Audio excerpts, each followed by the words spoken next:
que a gente pede bênção pros pais? Porque eles também atuam com Deus no momento que eles nos dão a vida. Então, assim, Deus é quem dá a vida, Deus é quem faz viver, mas quem nos entrega a vida são os pais. Então, por isso que a gente pede a bênção de Deus e a bênção dos pais. E a bênção dos pais tem muito de bênção de Deus ali no meio, né? Os pais, eles são um meio por onde Deus realiza o seu ato de criação, né? Então, é um milagre acontecendo ali, propriamente dito, sabe? Então, é literalmente um processo triplo, sabe? É um pai, uma mãe e Deus no meio do caminho que simultâneo, fazem... Simultâneo, fazendo a coisa acontecer. Essa relação de gratidão, ela é boa porque, assim... Do mesmo jeito que a nossa vida depende dos pais... João Vitor fechou a câmera. Do mesmo jeito que a nossa vida depende dos nossos pais, a nossa relação com tudo também depende de Deus, entende? É uma relação muito parecida, saca? Então, a partir do momento em que você tem essa interdependência, fica praticamente impossível você não associar seus pais com a sua relação com Deus. Com a mesma relação, exatamente. Isso ajuda, obviamente, que ajuda no relacionamento com os pais, mas principalmente no relacionamento com Deus, né? A gente ter mais proximidade com Deus e conhecer Deus não só como criador, mas como pai também, né? E você falou um negócio que é verdade. O oposto também serve. Então, assim, da maneira que eu amo meu pai, eu acabo amando a Deus. Da mesma forma, a maneira como eu amo a Deus, eu acabo amando meu pai. Exatamente. E é engraçado que eu percebo muito que, às vezes, pessoas que têm problemas com o pai naturalmente tendem a ter problemas de fé. É muito comum a gente ver isso acontecer. Demais. Aqui no Brasil, então, nem se fala, né? Não é? É por isso que tem inúmeros padres que brincam por aí. Eu adotei esse discurso também, né? Que o ateísmo no Brasil, né? 90% do ateísmo no Brasil, o padre Rafael Leandro Cifuentes cita isso em um dos seus livros, né? Seriam resolvidos com uma boa confissão, né? Então, a boa confissão, geralmente, muitas pessoas que têm problemas, não só de ateísmo, mas sim outros problemas graves de questão moral e tudo, decorrem de uma má criação, assim, né? Um problema familiar que vem de antes. Pai alcoólatra, pai ausente, pai isso, pai aquilo, e muito os pais mesmo, né? Claro que a mãe também impacta, mas cada vez que passa eu percebo mais isso, assim, o tanto que a ausência do pai impacta negativamente a formação humana de uma pessoa. Isso daí acho que cada vez mais tem ficado patente, a relação assim, né? paterna, a gente sempre fala muito de mãe, né? Assim, sempre foi muito comum a gente ouvir falar de mãe, sabe? Eu acho que até a própria Nossa Senhora interferiu nisso na história, sabe? É verdade. Só que, assim, há pouco se falava da relação com o pai. E hoje parece que, assim, a gente vai percebendo com o tempo, tanto que essa relação paterna, ela influencia diretamente na vida das pessoas, né? Assim, E no aspecto com Deus, acho que mais ainda, que a gente sempre coloca a figura de Deus, né? Deus é meu pai, né? E a pessoa que não tem a referência de um amor de pai, ela não tem referência de amar a Deus como pai, porque ela não aprendeu o amor de pai. É por isso que vem esse problema, né? Como que, sei lá, Deus é meu pai, mas Deus às vezes, aparentemente, não faz a minha vontade. Eu rezei pra Deus, pedi em fé e não recebi. A gente falou disso aqui há pouco tempo. Mas não é que Deus não fez o que você não queria, você não fizer. Não. Pelo contrário. É justamente o fato de Deus estar não fazendo aquilo naquele momento, que em outro momento você vai receber uma coisa, você vai olhar pra trás e falar, nossa, agora tudo fez sentido lá. Então, assim, minha vontade não foi atendida no primeiro momento, mas agora tudo foi resolvido, né? E a pessoa que, tem um problema com os pais, vai ligar isso. Lá, meu pai não me ama, Deus também não me ama e tal. Quantas pessoas que a gente não conhece que, olhando pro lado aí, até a gente mesmo, às vezes, né?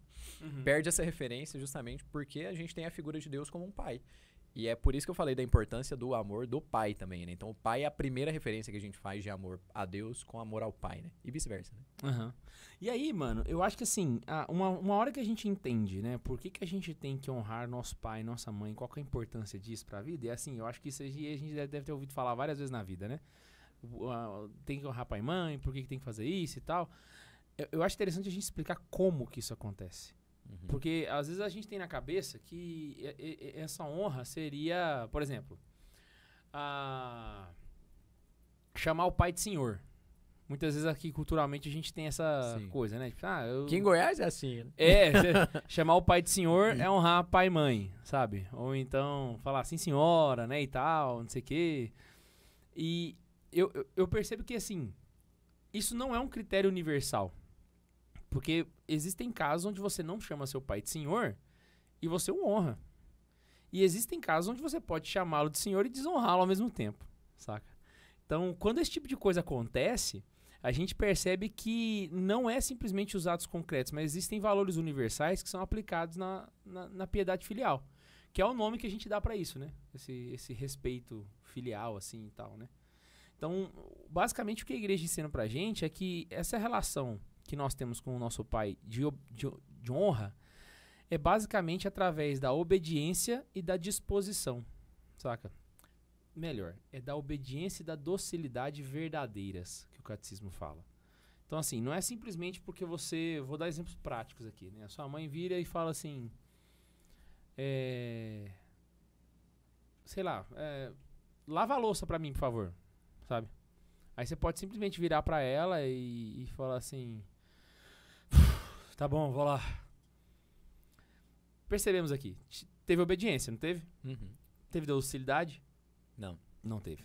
Então vamos pegar o lado oposto, né? A pessoa vira e fala assim... Vai lá lavar a louça? Aí ele diz assim... Mãe, eu não vou não. Tá? Hoje eu não tô afim. Foi doce, mas não foi obediente. Saca? Então, assim, o que a igreja fala é uma obediência de uma docilidade verdadeiras. A gente não pode falsear isso também, né? Então, na medida em que a gente falsia isso ou faz as coisas pela metade, a gente tá, de fato, cometendo uma desonra. Porque a partir do momento que a gente não respeita, o não respeito é o desrespeito. Porque às vezes a gente pensa que desonrar seria basicamente você xingar sua mãe, ou gritar com ela.